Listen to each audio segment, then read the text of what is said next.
Here's another reason why we have to free the West. You know, there was a guy called David Emerson, and he was the former Trade Minister of Canada. And he's from Vancouver, or he was. He was elected as a Liberal and then joined the Conservative cabinet. But notwithstanding that, this is what the headline says about Mr. David Emerson's statements in the Globe and Mail, June 17th. I was away on trial and didn't get to comment on this till today, which of course is the 21st, Father's Day. Happy Father's Day to everybody who's a father, or might be. And he says the Western provinces should push to forge a new Asia-Pacific trade, sort of trading bloc. Well, you know, how naive is that? Yes, it's true that Canada really has been slow to engage with the Asia-Pacific region.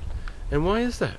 Well, because Ontario and Quebec are a long way from the West Coast, and they don't really care about the Asia-Pacific region unless it's to get Toyota plants built in Quebec, or you know, the controlling the gateway to the Canadian market by guaranteeing that Japanese cars will be assembled in Ontario or Quebec. That's of interest to them. But trade with the Pacific Rim by the Western provinces, no, they're not interested.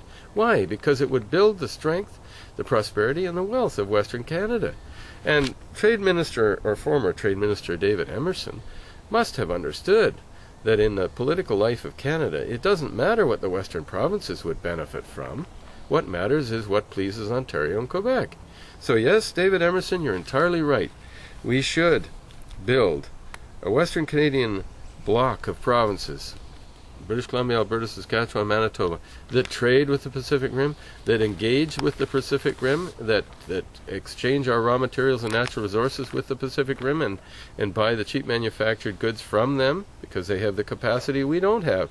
We're obliged, however, generally, to trade with Ontario and Quebec, because that's where 50% of all Canadian manufacturing comes from. Well over, in fact. 65% if you include Quebec. And the result of that is simply this, that we will never have the economic prosperity we deserve in Western Canada from the resource wealth of Western Canada until we trade with the Pacific Rim, and we have free trade with the Pacific Rim to enable that to occur. That, in effect, is the reason why David Emerson's comments are basically naive, incapable of being implemented, and Canada will never allow Western Canada to have free trade with the Pacific Rim. And that's one of the main and best reasons why we have to free the West.